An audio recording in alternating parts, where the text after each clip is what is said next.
नए साल में ऐसे करें टैक्स की बचत। एक्सपर्ट्स ने बताए 5 असरदार टिप्स।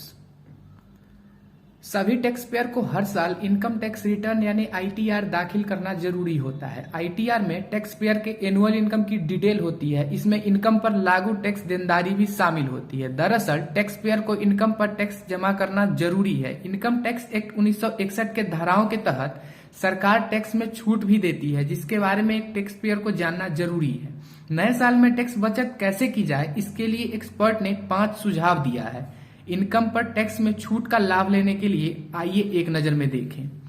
इन 5 तरीकों से आप अपनी कमाई पर टैक्स सेविंग कर सकते हैं।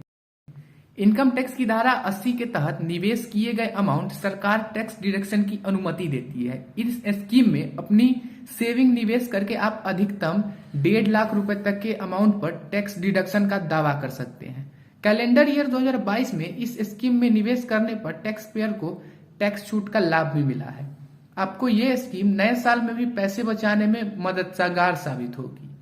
इनकम टैक्स के नियम के तहत public provident fund, employ provident fund, equity liquid saving scheme, national pension scheme, Sukanya Samriddhi Yojana, senior citizen saving scheme और 5 या उससे अधिक टेन्योर वाली फिक्स डिपॉजिट स्कीम पर टैक्स डिडक्शन का लाभ मिलता है।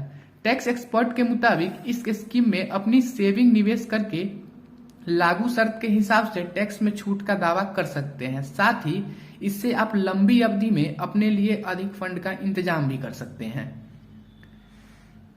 देश में फिलहाल 2 तरह का टैक्स रिजीम उपलब्ध है, पुराना टैक्स रिजीम और नया टैक्स रिजीम। आप अपनी सहूलियत के हिसाब से मन मुताबिक टैक्स रिजीम का चुनाव करें। दोनों में से वह विकल्प चुने जो आपको ज्यादा सेविंग कराए। नई टैक्स रिजीम में टैक्स रेट कम है, लेकिन इसमें टैक्स पेयर को डिडक्शन का लाभ नहीं मिलता है। इसकी तुलना में पुराने टैक्स रिजीम में टैक्स रेट ज्यादा है और इसमें टैक्स पेयर को इनकम टैक्स की धारा 80C के तहत टैक्स डिडक्शन का लाभ मिलता है। आप चाहे तो टैक्स पर कम खर्चा करने के लिए नई टैक्स रिजीम का विकल्प चुन सकते हैं। इस काम में ऑनलाइन इनकम टैक्स कैलकुलेटर आपकी मदद कर सकता है। इस कैलकुलेटर की मदद से आप नई और पुरानी टैक्स रिजीम के बीच अंतर को समझ सकते हैं। नए साल में टैक्स सेविंग करने के लिए आप खुद और फैमिली के लिए हेल्थ इंश्योरेंस प्लान खरीद सकते हैं। ऐसा करके आप धारा 80D के तहत इंश्योरेंस प्लान की प्रीमियम पेमेंट करने के लिए 25,000 रुपए तक के टैक्स डिडक्शन का दावा कर सकते हैं।